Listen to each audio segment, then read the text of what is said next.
Olá, graças e paz a todos. Eu sou Jorge Alves. Nós estamos começando mais uma live dessa série de reflexões e de estudos bíblicos na carta de Paulo aos Romanos. Hoje nós estamos chegando na 12ª live. Essa é a live de número 12. E nós estamos estudando o capítulo 6 da carta de Paulo aos Romanos. Na última live, eu fiz a leitura do texto na sua primeira parte, o seu primeiro parágrafo, que vai do verso 1 até o verso 14. Hoje, eu vou dar continuidade e estaremos encerrando esse capítulo 6. Eu vou estar lendo a partir do verso 15. Então, se você tiver uma Bíblia aí em suas mãos, seja uma Bíblia no seu smartphone, seja uma Bíblia física,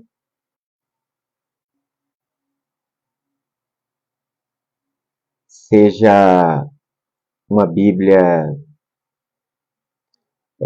no seu computador, te convido a abrir a sua Bíblia comigo em Romanos, carta de Paulo aos Romanos, capítulo 6, a partir do versículo 15, ok?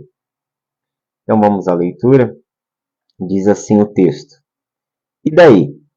Havemos de pecar porque não estamos debaixo da lei, e sim da graça? De modo nenhum.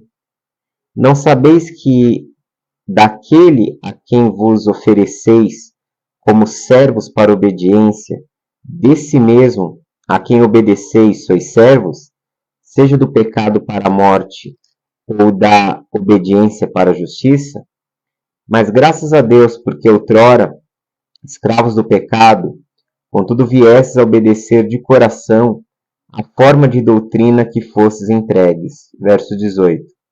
E uma vez libertados do pecado, foste feitos servos da justiça. Falo como homem por causa da fraqueza da vossa carne.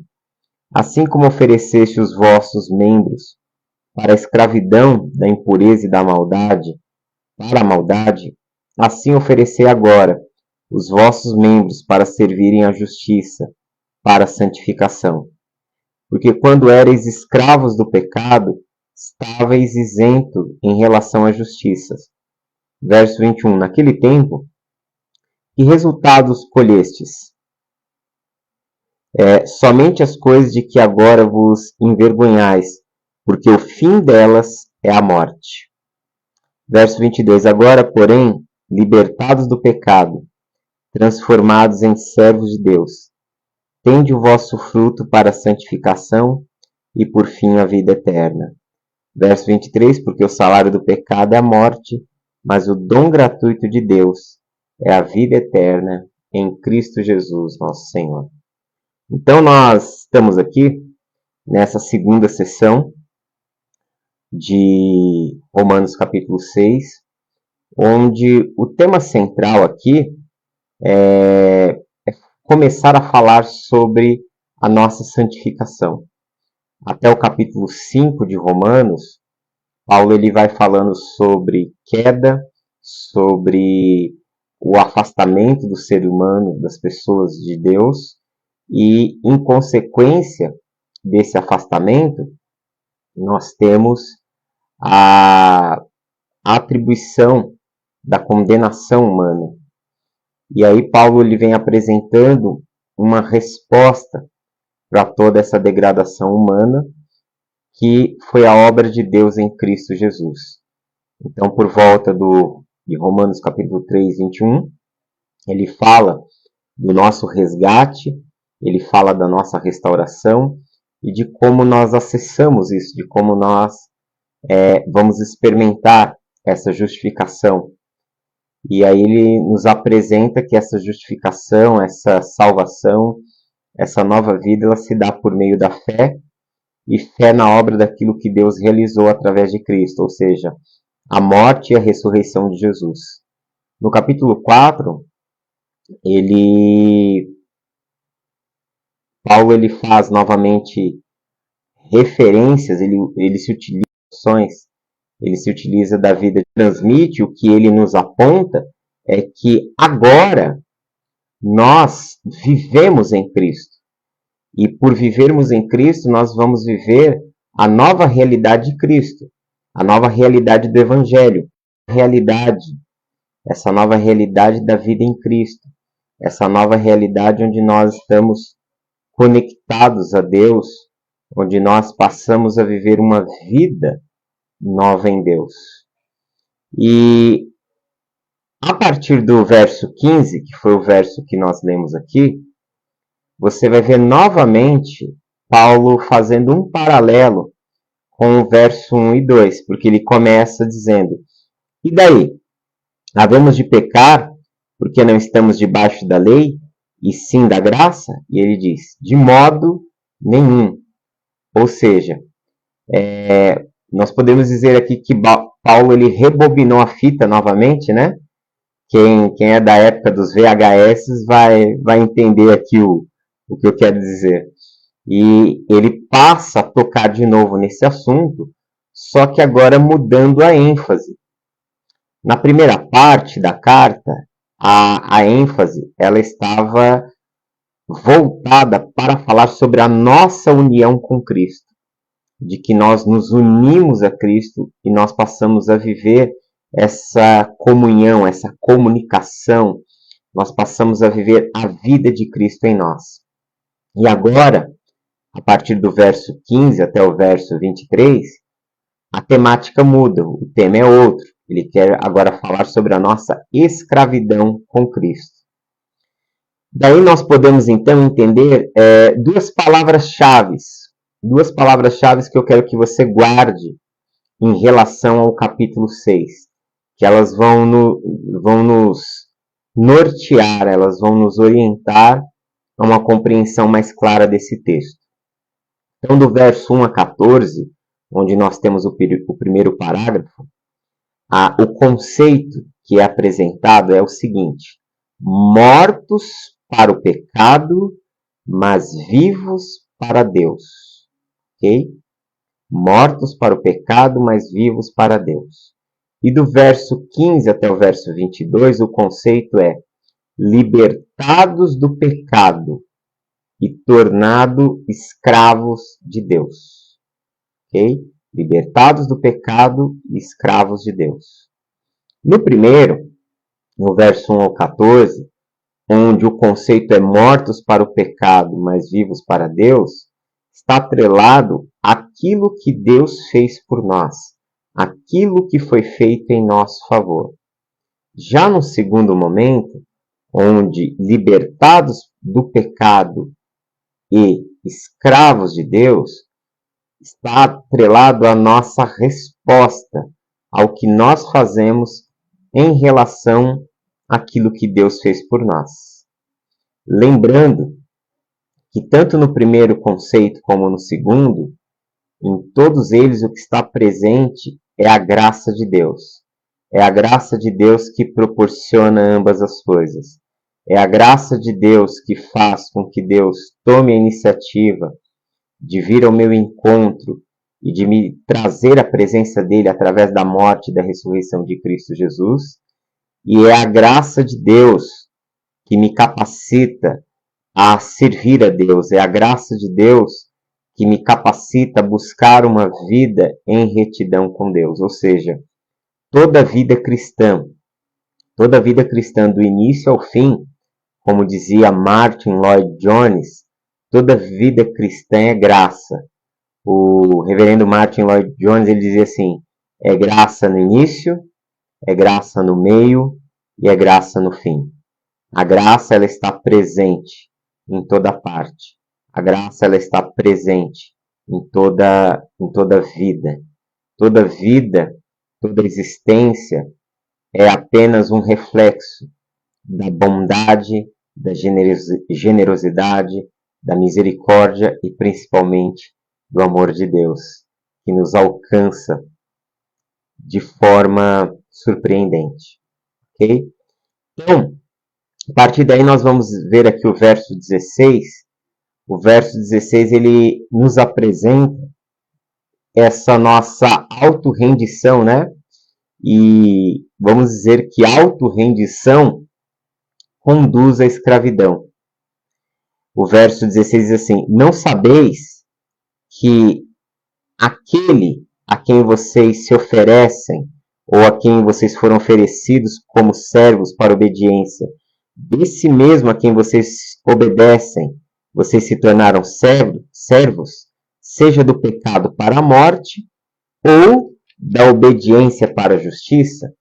Então, aqui Paulo ele está colocando a ideia do escravo, que nós nos oferecemos como escravos. Às vezes pode assustar pensar na vida cristã como uma vida em escravidão, já que o conceito de escravidão, quando nós pensamos em escravidão, estamos sempre pensando em alguém que foi roubado da sua terra, foi roubado da sua pátria, que muitas vezes teve sua família dizimada, teve seu lar, seu clã, seu país destruído e foi capturado como um escravo para trabalhos forçados. Porque essa é a ideia e o conceito mais comum que nós temos sobre escravidão. Porém, nós precisamos ressaltar um outro ponto que era comum também na antiguidade e era muitas vezes também comum nas sociedades do Antigo Oriente. Existiam pessoas que elas se colocavam como escravos voluntários. Havia muitas vezes famílias, grupos que estavam passando por extremas necessidades, estavam passando por fome, estavam vendo seus familiares perecendo, e muitas vezes essas pessoas se ofereciam como escravos para que pudessem ter casa, para que pudessem ter comida. Ou seja, havia muitas pessoas que, mediante a escassez, mediante a fome, mediante a estar vivendo uma condição subhumana, se ofereciam como escravos para a sobrevivência da sua família, para a sobrevivência do seu clã, do seu grupo. E, logicamente, os senhores, os donos das fazendas, os proprietários, aceitavam essas pessoas como seus trabalhadores, como seus escravos. Quando nós estamos falando disso, então estamos falando de uma escravidão ou de uma servidão que é voluntária. O conceito que Paulo coloca aqui de nós nos tornarmos escravos de Deus é pensando neste tipo de escravo, pensando em um escravo que voluntariou-se a servir, voluntariou-se ao serviço, para escapar de uma condição extrema. E qual era a condição extrema que nos cercava? O pecado, a condenação, o juízo, a morte eterna, o inferno. Sim, o inferno. E ao nos aproximarmos de Deus, e ao nos rendermos a Ele como seus escravos, nós nos tornamos o quê? Participantes da sua vida, participantes do seu lar, da sua casa. Nos tornamos agora pessoas que estão debaixo de um novo senhorio. E é basicamente disso que Paulo vai tratar aqui, desse senhorio, que quem nós escolhemos como Senhor irá governar a nossa vida. Quem nós escolhemos como Senhor irá nos recompensar. Quem nós escolhemos como Senhor será aquele que, de fato, terá o controle, terá o governo da nossa vida. Ou podemos ser escravos do pecado e receber tudo aquilo que ele proporciona para nós, ou podemos ser escravos de Deus e viver tudo aquilo que ele proporciona para nós. Veja só o que ele diz no verso 16. Não sabeis que daquele a quem vós ofereceis como servos para obediência, desse mesmo a quem obedeceis, vocês sois servos, seja do pecado para a morte ou da obediência para a justiça. Ou seja, aqueles a quem nós nos rendemos, confiamos a nossa vida e oferecemos a nossa vida, a esse nós vamos nos tornar servos. Nós vamos viver para Ele e vamos receber dele, ou do pecado para a morte. É interessante que Paulo, ao mesmo tempo que ele anuncia o Senhor, ele também anuncia o pagamento. O pecado, cujo pagamento é a morte, ou da obediência a Deus para a justiça. Okay? Então, ele faz essa apresentação de para quem nós nos rendemos, deles nós viveremos. E aí, a partir do verso 17 e 18, nós temos uma aplicação. Ele começa a mostrar para nós o que a conversão trouxe sobre as nossas vidas.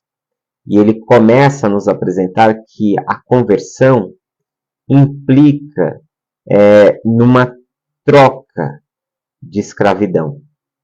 E aí nós temos o verso 17 e 18, onde diz assim: mas graças a Deus, porque outrora escravos do pecado, contudo, viesses a obedecer de coração a forma de doutrina que fostes entregues, e uma vez libertados do pecado, foste feitos servos da justiça. Então, nós podemos ver nesses dois versos 4 estágios, 4 fases desse processo de conversão. Primeiro, ele nos faz uma apresentação em relação ao nosso passado. O verso 17, na parte A, ele diz: outrora vocês eram escravos do pecado. Essa era a nossa condição antes de Cristo Jesus. Éramos escravos do pecado. O pecado era o Senhor da nossa vida, que mandava, que orientava, que conduzia, que se assenhorava e que pagava. Ou seja, nós vivíamos sob o governo do pecado. Depois, ele fala sobre o que nós fizemos, qual foi a nossa resposta à oferta de Deus em Cristo Jesus. Então ele fala: mas graças a Deus, porque outrora vocês eram escravos do pecado, contudo, viestes a obedecer de coração. Ou seja, passamos a obedecer. Saímos da escravidão para a obediência pela fé a Cristo Jesus. E aí o que acontece com a gente? Qual foi o resultado dessa experiência? Qual foi o resultado desse encontro? O verso 18 na parte A diz: fomos libertados do pecado. E o que isso produziu em nós? Isso nos transformou em quê? E aí ele conclui dizendo: fostes feitos servos, escravos da justiça. Saímos de um estágio onde nós éramos escravos, servos do pecado, para nos tornarmos servos de Deus. Nós saímos de um estágio onde nós obedecíamos e vivíamos no pecado, e como salário a morte, e passamos a nos tornar servos de Deus, escravos de Deus. Mas o salário para aquele que serve a Deus é vida eterna, é vida abundante. Lembre-se que Jesus disse: o ladrão veio roubar, matar e destruir, mas eu vim para que vocês tenham vida e tenham em abundância. E aí, quando nós olhamos para esses 4 estágios, nós vamos entender que, uma vez que nós éramos escravos do pecado, nós vivíamos, como Paulo diz na carta aos Efésios, sob 3 governos, sobre 3 ações. Nós vivíamos segundo o curso desse mundo, ou seja, a cultura, a sociedade ditava as regras, ou seja, nós vivíamos num estado de manipulação da cultura. Nós vivíamos para responder aos apelos da cultura. Nós vivíamos envolvidos em tudo aquilo que a cultura acha que é correto. Nós fazíamos as afirmações da cultura, do mundo, da sociedade, como as nossas afirmações.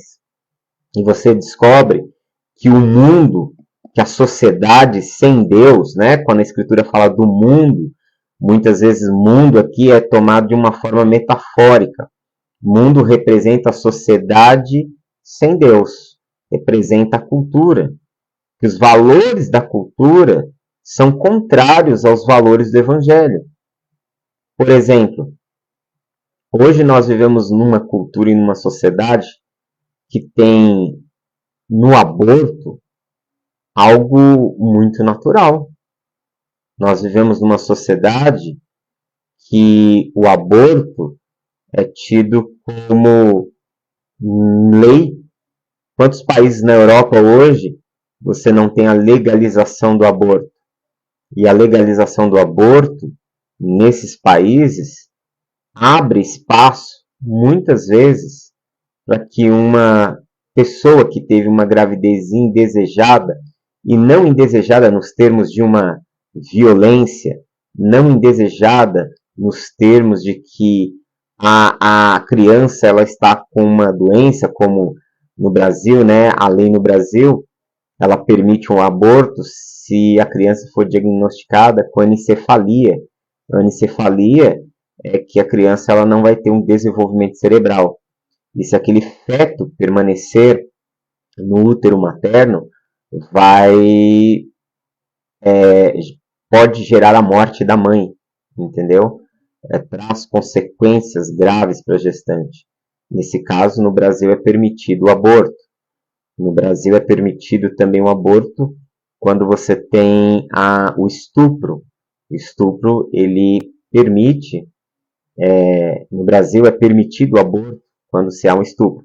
Mas nos países onde o aborto é legalizado, abre-se muito um espaço para alguém que teve um relacionamento com uma pessoa consensual e essa pessoa engravidou, mas o relacionamento terminou e ela não quer ter a responsabilidade de arcar, cuidar de um filho sozinha, e ela opta por abortar, e isso vai acontecer.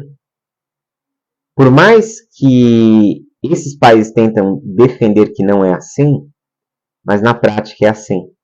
Porque se no Brasil, que é um país onde o aborto ele só é legalizado especificamente sobre alguns casos que eu falei aqui, você vê inúmeras clínicas clandestinas no Brasil efetuando aborto, clínicas essas que colocam em risco a vida da gestante, da pessoa que procura esses recursos.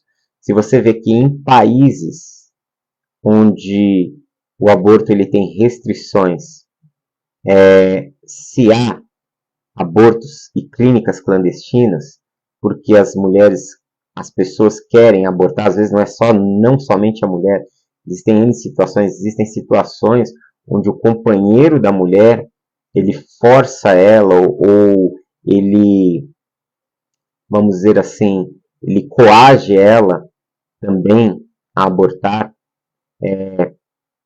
Acontece no nosso país, e agora imagine em um país onde isso é legalizado.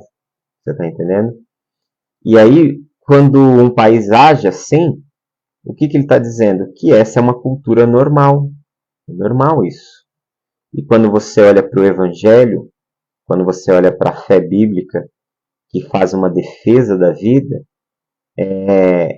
você vai ver que o Evangelho é uma proposta contracultural. O caminho de Jesus é uma proposta que anda na contramão da cultura. Mas antes de Cristo, nós dizíamos sim para tudo que a cultura diz sim. Dizíamos que é correto tudo aquilo que a cultura dita que é correto. Por exemplo, uma das coisas que a cultura mais preconiza é que você vale pelo que você tem.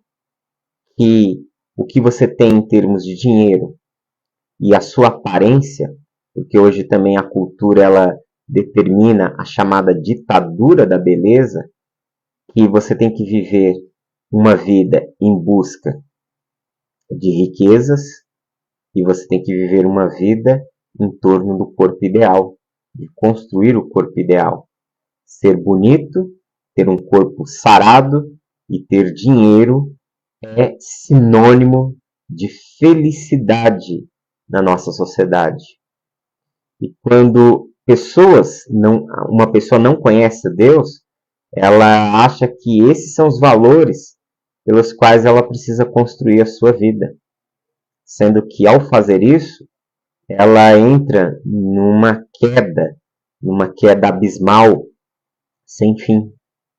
Então o Evangelho nos coloca, o caminho de Jesus nos coloca na contracultura, como diz o John Stott, né?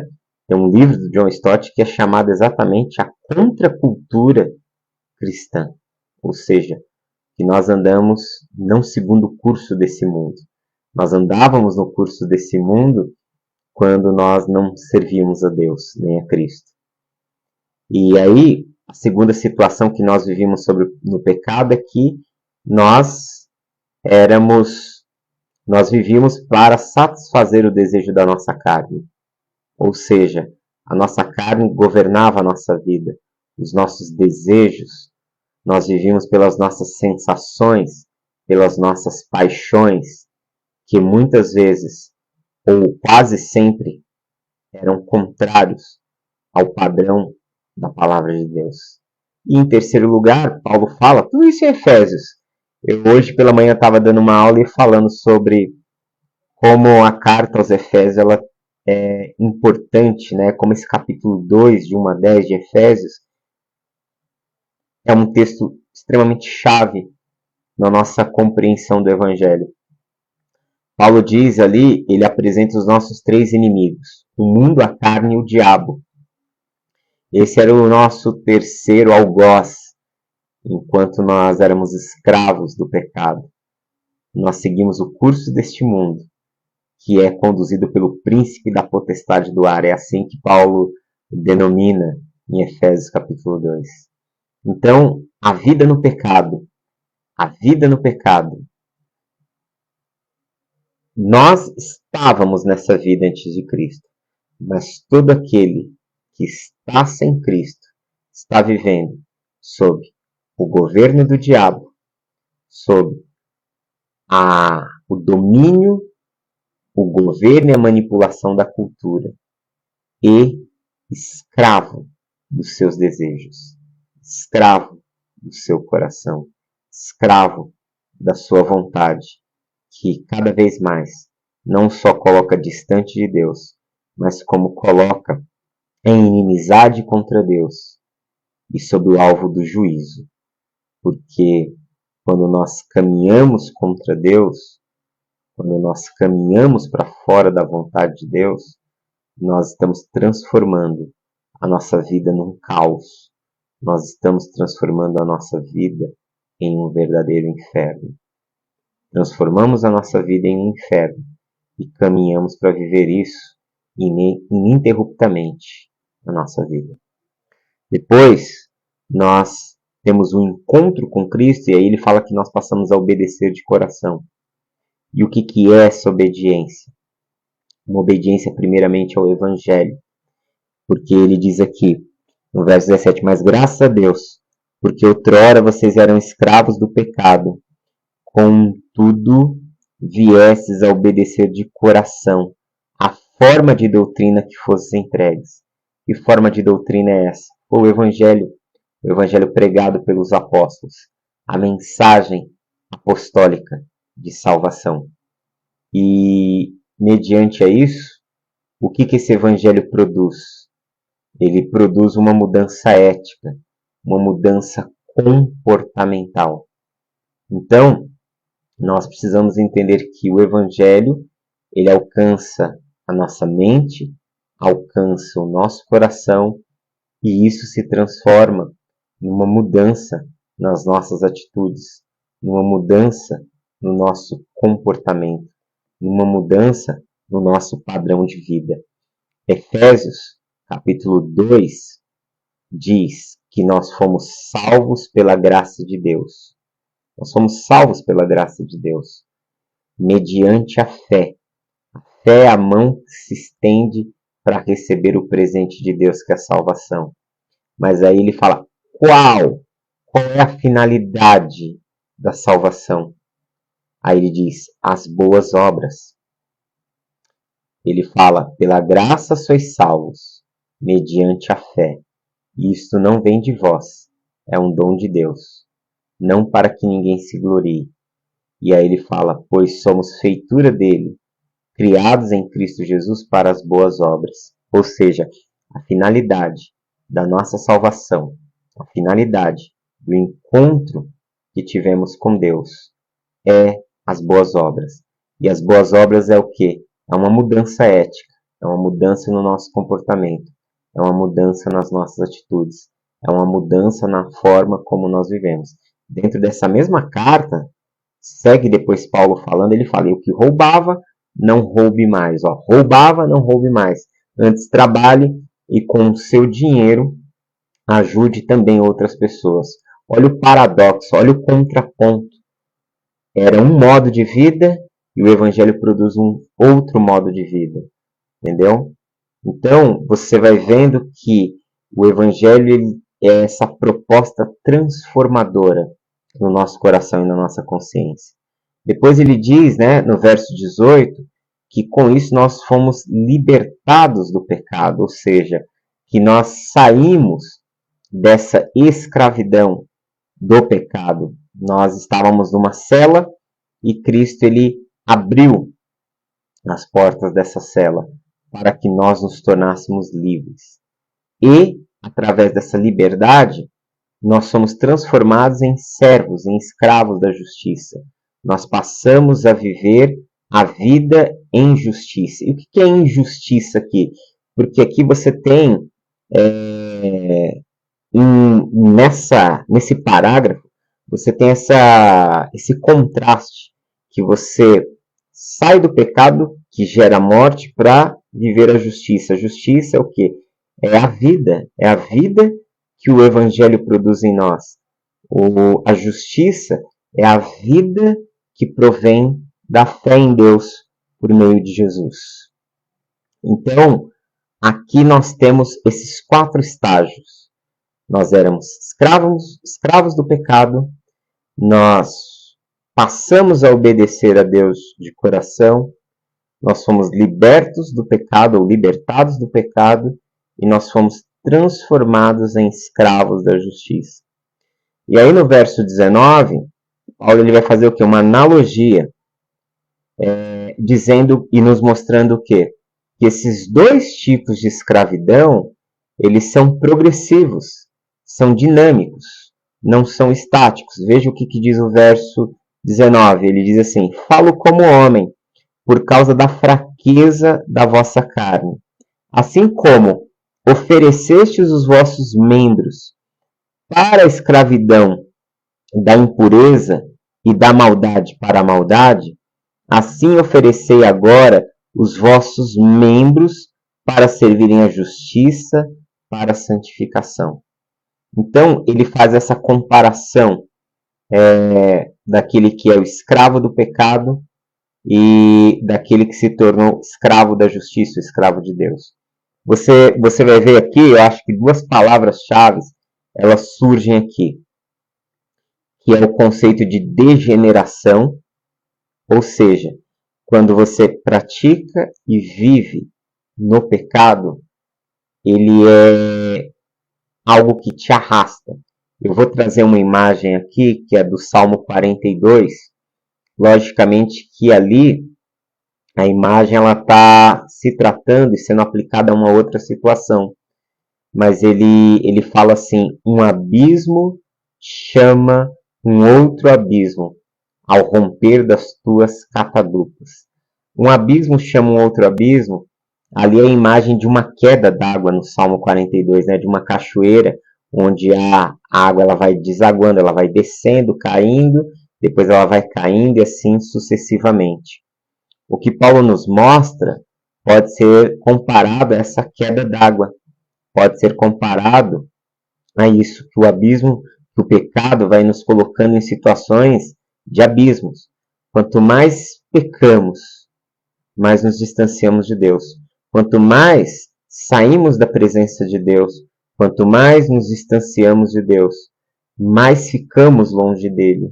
E quanto mais vivemos assim, mais entramos em condenação, mais nos afundamos, mais nos perdemos.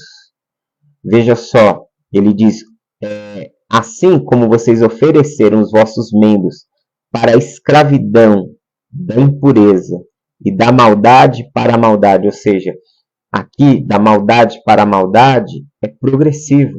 Ele está falando de maldade em maldade, de queda em queda, de degeneração em degeneração, de distanciamento em distanciamento. E aí ele fala: assim oferecei agora os vossos membros para servirem à justiça, para a santificação. E o que é a santificação?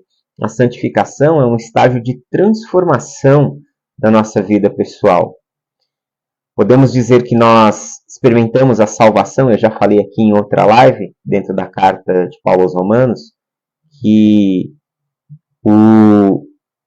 a nossa salvação ela se efetua em 3 momentos. Nós fomos salvos no aspecto do passado, né?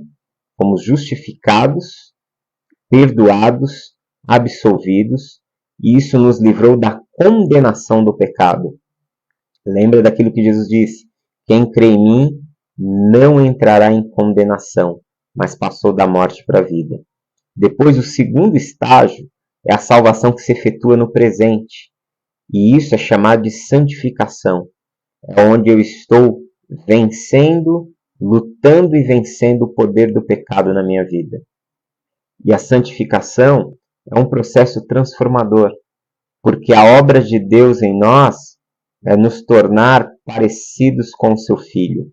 A obra de Deus em nós é fazer de nós pessoas à estatura e à semelhança de Jesus. E se tem algo que Deus não vai desistir, é de nos tornar semelhantes ao seu Filho. A obra de Deus em nós é esta. A obra de Deus em nós é fazer de nós semelhantes a Jesus. E para que isso aconteça, a santificação é o processo, é o caminho, é a estrada pela qual Deus está trabalhando na minha vida, Deus está trabalhando na sua, em nossas vidas, para que possamos nos tornarmos semelhantes ao Filho. A santificação é o processo no qual Deus está trabalhando em nós para gerar uma transformação pessoal. Uma transformação que Paulo chama ela de glória em glória. Nós estamos caminhando de glória em glória. Mesmo nos dias onde nós percebemos que parece que nós estamos perdendo a batalha.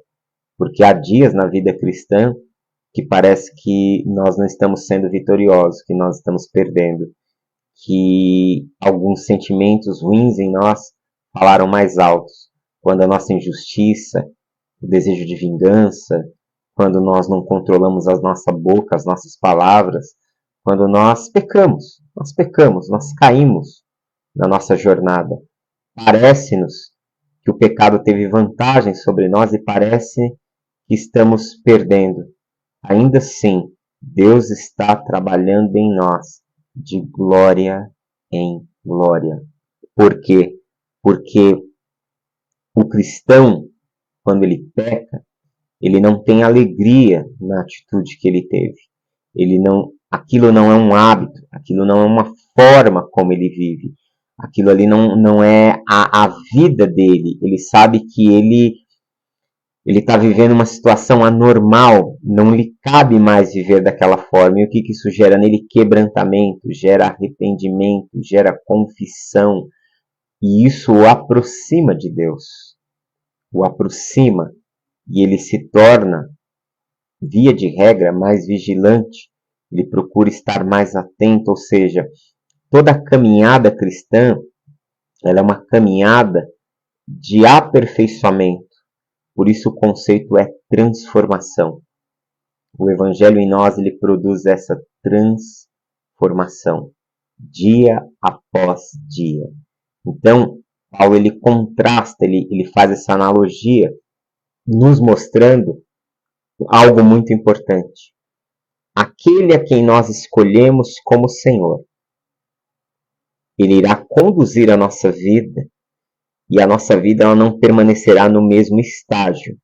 Ela permanecerá em estágios diferentes. Ela é dinâmica, não é estática. Se o pecado governa a nossa vida, caminharemos cada vez mais para distantes de Deus. Se Deus governa a nossa vida, caminharemos cada vez mais para perto dele. E aí no verso, nós temos aqui o verso 20 até o verso 21, que ele explica. Porque quando vocês eram escravos do pecado, vocês estavam isentos em relação à justiça. Naquele tempo, que resultado vocês escolheram? Somente as coisas de que agora vos envergonhais, porque o fim delas é a morte. O que ele... Aí o verso 22, né, ele vem: agora, porém, libertados do pecado, transformados em servos de Deus, tendes o vosso fruto para a santificação e, por fim, a vida eterna. E aqui, Paulo nos apresenta do verso 20 ao verso 22, aquilo que nós podemos chamar de um paradoxo, né? A escravidão, a gente pode pensar isso e sintetizar numa frase pensando: a escravidão é liberdade e a liberdade é escravidão. Só que aqui, lógico, ele está usando uma literatura de comparação e contraste entre uma escravidão e outra. Ele mostra, primeiramente no verso 20, a escravidão do pecado. Então ele fala: porque quando vocês eram escravos do pecado, vocês estavam isentos em relação à justiça. Que justiça é essa da qual nós estávamos isentos? Nós estávamos isentos em relação a sermos escravos de Deus. Nós não tínhamos que viver uma vida de obediência a Deus. Nós não vivíamos uma vida onde Deus era o Senhor e nós agora precisamos viver de acordo com as leis de Deus. Não. Nós vivíamos conforme as nossas leis. Nós nos julgávamos senhores de nós mesmos. Sabe aquela frase: eu sou dono do meu próprio nariz? Eu sou o dono da minha vida? Eu sou adulto, eu pago as minhas contas, então eu sou dono da minha vida. Essa era a nossa convicção. E pensar assim faz com que nós tivéssemos um caminho muito largo, um caminho onde nós viveríamos de acordo com o que nós planejamos, com os nossos desejos, fazendo aquilo que nós queremos, não se importando com os resultados, com as consequências das nossas ações. Só que aí ele fala, pergunta, né? Ele faz uma pergunta retórica aqui no verso 21, ele fala assim: bom, então, naquele tempo, que resultado você escolheram? O que você colheu disso? O que nós colhemos de viver uma vida onde nós vivemos de acordo com a nossa vontade? O que a gente colhe quando a gente se diz que é senhor da nossa própria vida, dono do nosso próprio nariz e vive de acordo com as nossas escolhas? O que a gente ganha com isso? Se você fizer uma análise, você vai ver que basicamente tudo aquilo que você achou que era dono e senhor da sua própria vida e você fez as suas escolhas, você vai perceber que elas te trouxeram, na maior parte do tempo, dor, sofrimento, angústia, decepção. Que as nossas escolhas fora da vontade de Deus, elas nos colocam, ou nos colocaram, alguns ainda colocam, em abismos, em quedas d'água, onde as coisas elas vão piorando gradativamente na nossa vida. Paulo ele responde a pergunta, né? Ele fala, naquele tempo, que resultado você escolheram? Somente as coisas de que agora vocês se envergonham, porque o fim delas é a morte. Em muitos casos, até mesmo a morte física. Em muitos casos, também, de se perderem a tal ponto de não conseguirem voltar. Então, este é o pagamento, este é o salário, ou esta é a consequência de uma vida onde nós priorizamos a nós mesmos, onde nós nos achamos senhores, donos da nossa vida. Esse é o resultado de uma vida egolátrica. Esse é o resultado de uma vida que acredita que está sempre fazendo o que é certo ou o melhor para si, rejeitando o conselho e a vontade de Deus. E aí o verso 22 ele traz agora o novo contraste, né? Ele coloca esse contraste. Agora, porém, libertados do pecado, transformados em servos de Deus, tendes o vosso fruto, ou seja, a vossa recompensa, para a santificação e, por fim, a vida eterna. Então, essa libertação que o Evangelho produz em nós, produz santificação ou santidade no presente e no futuro, vida eterna. No futuro, a nova vida que Deus tem a nos dar. Agora, o que você percebe aqui? Que a pessoa, né, normalmente as pessoas, elas se viam livres. Porque uma vez que uma pessoa pensa que ela é dona da sua própria vida, ela se enxerga como alguém livre. Mas essa liberdade, essa pseudo-liberdade, é escravidão. Essa pseudo-liberdade a condena. Essa pseudo-liberdade faz dela escrava dos seus vícios, das suas paixões. Jesus diz, e aquele que comete o pecado é escravo do pecado.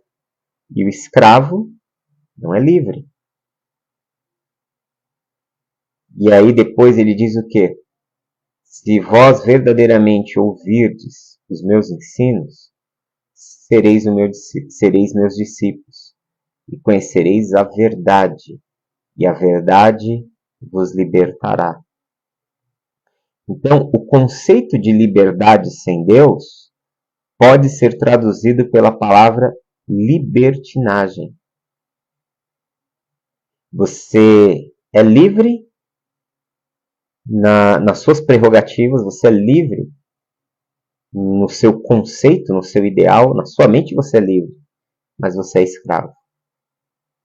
Já a escravidão em Deus, já o momento em que o Evangelho afeta a nossa vida e nos coloca a serviço de Deus, você é livre. Você se tornou verdadeiramente livre. Mas você escolhe viver de acordo com a vontade de Deus. Você escolhe viver sendo conduzido por Deus. Você escolhe viver debaixo da cobertura de Deus e Cristo. Você se coloca debaixo. Você se rende. Você não quer governar a você, você quer ser governado por Deus. e por sua palavra. Essa é a liberdade que te faz escravo, mas essa é a escravidão que verdadeiramente te liberta. E aí o verso 23, Paulo usa uma figura de linguagem que é a figura da personificação, né? Onde ele coloca os dois senhores. O verso 23 diz: porque o salário do pecado é a morte, mas o dom gratuito de Deus é a vida eterna em Cristo Jesus nosso Senhor. E aqui, nessa personificação, ele coloca o contraste, ó. Se o pecado é o Senhor, você tem um salário dele, ele vai te pagar um salário. E esse será o salário que você merece. Porque salário é algo que você merece. Salário é aquilo que você recebe pelo trabalho, o pagamento do trabalho. Ele está dizendo, se o seu Senhor é o pecado te dará como recompensa o que você merece. E a recompensa do pecado, ou o salário do pecado, é a morte. Agora ele diz, mas se o seu Senhor for Deus, se o senhorio da sua vida estiver em Deus, se você é o escravo ou trabalhador de Deus, ele vai te dar o que você não merece. E o que nós não merecemos? Vida eterna, vida abundante, vida nova. O salário de Deus é o que nós não merecemos. Por isso é dom. A palavra aqui, carisma, presente. Presente é algo que normalmente você não merece. A dádiva do presente está em quem dá, não em quem recebe. Então, o presente de Deus é a vida eterna. Você se rendeu a Deus, você fez dele o seu Senhor. Ele vai te dar vida. E vida aqui, não só a vida que flui para a eternidade. Não entenda vida eterna apenas nos termos de que eu vou morar no céu. Entenda vida aqui, eterna, como algo que começa agora. A vida eterna ela se processa agora porque ela me coloca em paz com Deus. Eu me torno filho de Deus. A vida ela se projeta em mim porque agora eu sou livre. A vida se projeta em mim porque agora eu tenho paz. A vida ela se projeta em mim porque agora Deus pode construir uma nova história na minha vida, criar uma nova realidade na minha vida, construir um novo caminho, uma nova história, uma nova vida, uma nova realidade, porque eu agora desisti de viver conforme a minha vontade, os meus padrões, para me render, para me submeter ao seu senhorio. Nós possamos refletir sobre esta verdade e que nós, independente do momento da nossa vida, independente se você que está assistindo e participando desse estudo serve ou não a Deus, se você serve a Deus, saiba que você está vivendo esta nova herança. Se Deus é o seu Senhor, você é aquele que recebe o que não merece. Vida, vida abundante. Isso é graça. Mas se você não serve a Deus, eu quero te convidar a tomar uma decisão. Se você não serve a Deus, você serve ao pecado. Se você serve ao pecado, você terá a recompensa que ele produz, a recompensa que ele tem a dar. E a recompensa é sofrimento, é morte, é destruição. Ninguém fica imparcial nessa vida. Ninguém fica neutro. Ou vivemos a vida que Deus tem para dar, ou vivemos a condenação e a morte que o pecado tem a oferecer. Como Moisés disse para a comunidade de Israel, escolha a vida para que você viva e para que tudo te vá bem. Então, fica esse convite. Escolha a vida. E, mediante a isso, eu gostaria de orar. Vamos orar? Pai, nós te louvamos por podermos estudar a tua palavra, por podermos refletir e pensar em tudo isso que o Senhor tem proporcionado para nós. Que possamos considerar a oferta da vida e rejeitarmos a oferta da morte. Que possamos tomar uma decisão cada vez mais nos aproximarmos de Ti, cada vez mais buscarmos a Ti e permitirmos que o Senhor conduza a nossa vida e a nossa história. Toma a vida dos Teus filhos em Tuas mãos. Guarda-os, protege-os, conduze-os e guia-os em Teu amor e graça. Por Cristo Jesus nosso Senhor. Amém. Deus abençoe em Cristo. Um forte abraço e até mais.